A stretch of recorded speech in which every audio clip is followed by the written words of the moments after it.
AP assembly సమావేశాలు ప్రారంభం కాబోతా ఉన్నాయి. గవర్నర్ ప్రసంగం అనంతరం వాయిదా పడే అవకాశం ఉంటుంది. తర్వాత సభను ఎన్ని రోజుల పాటు నిర్వహించేదానికి సంబంధించి క్లారిటీ వచ్చే అవకాశం కనిపిస్తోంది. మరొక వైపున వైసీపీ ఎమ్మెల్యేలందరూ కూడా ఒకరోజు సభకు హాజరయ్యే అవకాశం ఉన్నట్లుగా తెలుస్తోంది. అప్డేట్స్ అసెంబ్లీ మీడియా పాయింట్ నుంచి మా ఏపీ బ్యూరో చీఫ్ రామారావు అందిస్తారు.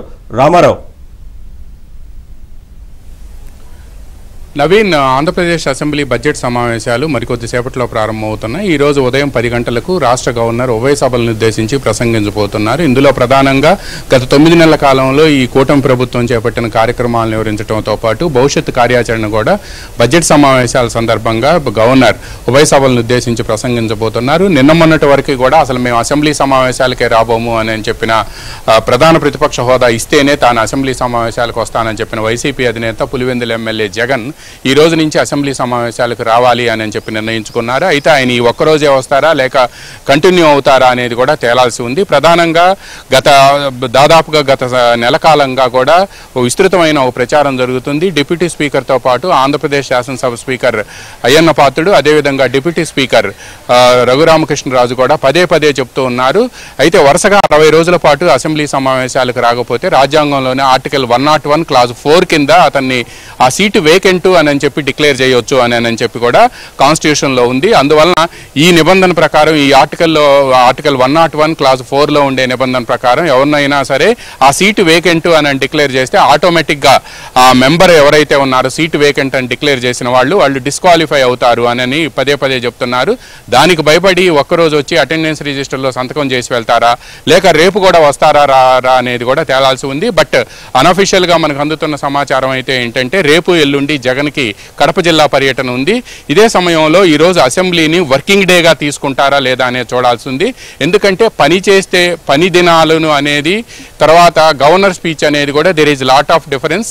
ఎందుకంటే ఈ ఉభయ సభలను ఉద్దేశించి గవర్నర్ ప్రసంగించేది వర్కింగ్ డే అవుతుందా కాదా అనేది కూడా పెద్ద మీమాంస నెలకొంది. అసెంబ్లీ సెక్రటేరియట్లో కూడా దీని గురించి విస్తృత చర్చ జరుగుతుంది.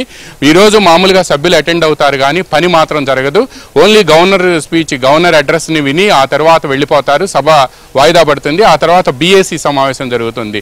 బిజినెస్ అడ్వైజరీ కమిటీ సమావేశంలో ఎన్ని రోజులు సభ నిర్వహించాలి, ఎన్ని బిల్లులను ప్రభుత్వం ప్రవేశపెడుతుంది, ప్రతిపక్షం ఏమడుగుతుంది అనే అంశంపై కూడా బీఏసీ స్పీకర్ అధ్యక్షతన జరుగుతుంది. బీఏసీలో ఓ డెసిషన్ తీసుకోబోతున్నారు.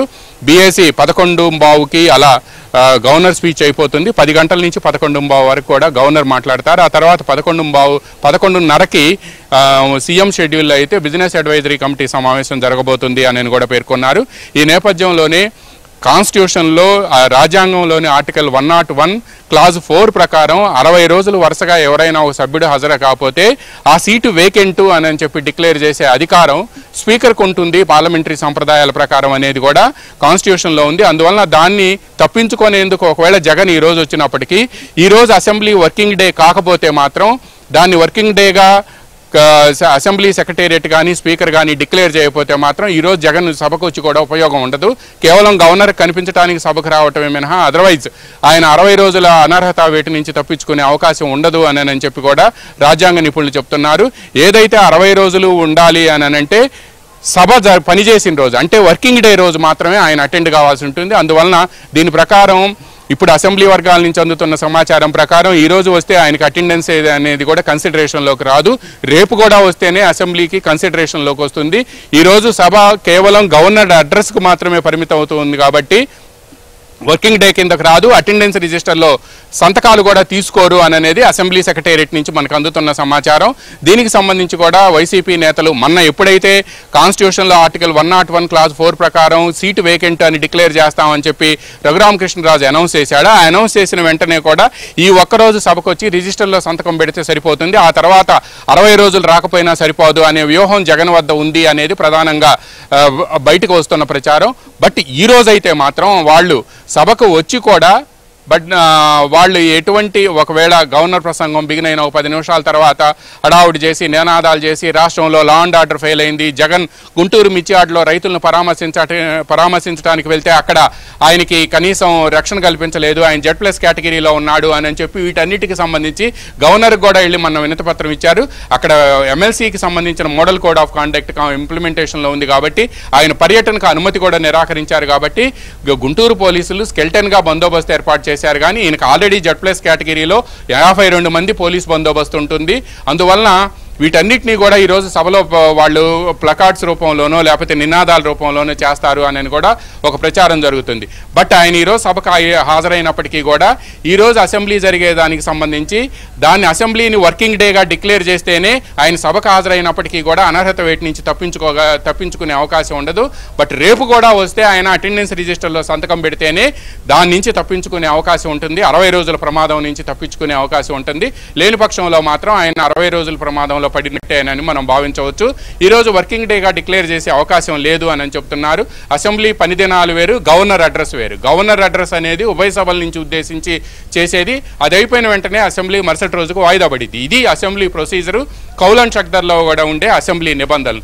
దీని ప్రకారం జగన్ వ్యూహం ఎలా ఉంటుంది అనేది కూడా చూడాల్సింది. ఇప్పుడు మరికొద్ది క్షణాల్లోనే జగన్ 9:20 గంటలకి అసెంబ్లీకి సమీపంలో ఉన్న ఫైర్ స్టేషన్ దగ్గరికి వచ్చి అక్కడి నుంచి నడుచుకుంటూ ఆయన వాళ్ళ అసెంబ్లీలో వాళ్ళ ఎమ్మెల్యేలను కూడా కలుపుకుంటూ కూడా ఆయన ఇక్కడికి రాబోతున్నారు. అక్కడ మన కొలీగ్ పూర్ణ కూడా ఉన్నారు. వివరాలు అందించేందుకు మరికొద్ది సేపట్లోనే అక్కడికి జగన్ రాబోతున్నారు. ఆయన అక్కడి నుంచి నేరుగా నడుచుకుంటూ అసెంబ్లీలో గేట్ నెంబర్ 4కి వచ్చి గేట్ నెంబర్ 4 ద్వారా అసెంబ్లీలో ఎంటర్ అవుతారు.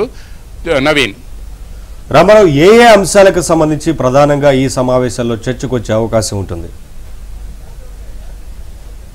అయితే అసెంబ్లీలో ప్రతిపక్షం ఉంటే వాళ్ళు లేవనెత్తే అంశాలు ఏవైతే ఉంటాయంటే సహజంగా పంటలకు గిట్టుబాటు ధరలు, అదేవిధంగా పంటలకు సంబంధించి మిగతా గిట్టుబాటు ధరలు ఎలా లేవు అనేది, అదేవిధంగా లా అండ్ ఆర్డర్ ఫెయిల్యూర్ అనేది, అక్రమ కేసులు, సోషల్ మీడియా కేసులకు సంబంధించి ఆ సోషల్ మీడియాలో ఎవరైనా పోస్టులు పెడితే ఫ్రీడమ్ ఆఫ్ స్పీచ్ అనేది కూడా లేకుండా అరెస్ట్ చేస్తున్నారు అనేది ప్రధానంగా ప్రతిపక్షం ఆరోపిస్తుంది. వాళ్ళు అసెంబ్లీలో ఉంటే ఈ అంశాలని లేవనెత్తే అవకాశం ఉంటుంది.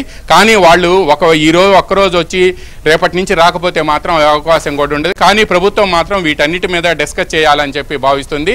మినిమం 20 days బడ్జెట్ సెషన్ ఉండాలి అనేది కూడా స్పీకర్ అయ్యన్న పాత్రుడు మొదటి నుంచి చెబుతున్నారు. సంవత్సరానికి 60 రోజులు అసెంబ్లీ పనిచేయాలని. గత 5 సంవత్సరాల కాలంలో కూడా 2019 నుంచి 2024 వరకు కూడా కేవలం 60 రోజులు మాత్రమే పనిచేసింది. కానీ ఈసారి మాత్రం సంవత్సరానికి 60 రోజులు అసెంబ్లీ పనిచేస్తేనే ప్రజలు ఎదుర్కొంటున్న సమస్యలు అసెంబ్లీ వేదికగా చర్చించి ప్రభుత్వం దానికి పరిష్కారం చూపిస్తుంది అనేది కూడా అయ్యన్న పాత్రుడు పదే పదే చెప్తున్నారు. ఈ నేపథ్యంలోనే ఈ అసెంబ్లీ బడ్జెట్ సెషన్ 20 రోజుల వరకు జరిగే అవకాశం ఉంది. ఈ రోజు ప్రారంభమవుతున్న సెషను బీఏసీ సమావేశంలో ప్రధానంగా ఈ రోజు రేపు సెషన్ ఉంటుంది. ఆ తర్వాత రోజు శివరాత్రి పండుగ 26వ తేదీ, 27వ తేదీ ఎమ్మెల్సీ ఎన్నికలు జరుగుతున్నాయి. అందువలన ఆ 2 రోజుల సెలవు. 28వ తేదీన ఆంధ్రప్రదేశ్ అసెంబ్లీలో 2025-26 ఆర్థిక సంవత్సరాలకు సంబంధించిన వార్షిక బడ్జెట్ను ప్రవేశపెడుతున్నారు. ఆ బడ్జెట్ను ప్రవేశపెడతారు. అదేవిధంగా 1, 2 శని ఆదివారాలు కావడంతో సెలవు. మళ్ళా 3వ తేదీ నుంచి అసెంబ్లీ బడ్జెట్ సమావేశాలు ప్రారంభమవుతాయి. 28వ తేదీ అంటే రేపంతా కూడా అసెంబ్లీలో గవర్నర్ ప్రసంగానికి ధన్యవాదాలు తెలిపే తీర్మానం, మధ్యాహ్నం 12:30-1 గంటకి PM రిప్లై కూడా ఉంటుంది. దాని మీద మధ్యాహ్నం 2 గంటలకు అసెంబ్లీ పోస్ట్పోన్ అయ్యే అవకాశం ఉంది. ఆ తర్వాత మళ్ళీ 28వ తేదీ బడ్జెట్, తర్వాత 1, 2 తేదీల్లో సెలవు, 3వ తేదీ మళ్ళీ అసెంబ్లీ సోమవారం నుంచి ప్రారంభమవుతుంది. అందువలన అసెంబ్లీలో ప్రతిపక్షం హాజరు కాకపోతే అధికార పక్షమే ఈ సమస్యలన్నింటినీ కూడా లేవనెత్తి ఎందుకు వాళ్ళు ఈ సమస్యలు లేవనెత్తుతున్నారు, వాటికి ప్రభుత్వం వైపు నుంచి చెప్పే సమాధానం ఏంటనేది కూడా డీటెయిల్డ్గా డిస్కస్ చేయాలి on the floor of the house అనేది తెలుగుదేశం పట్టుదలగా ఉంది. అందుకు అనుగుణంగానే తెలుగుదేశం పార్టీ కూడా పావులు కదుపుతుంది. ఈరోజు మళ్ళీ కంటిన్యూ అవుతారా లేదా, వాళ్ళు అసెంబ్లీకి వస్తారా లేదా అనేది ఈరోజు తేలిపోయే అవకాశం ఉంది. Naveen, thank you Ramarao, thanks for the updates.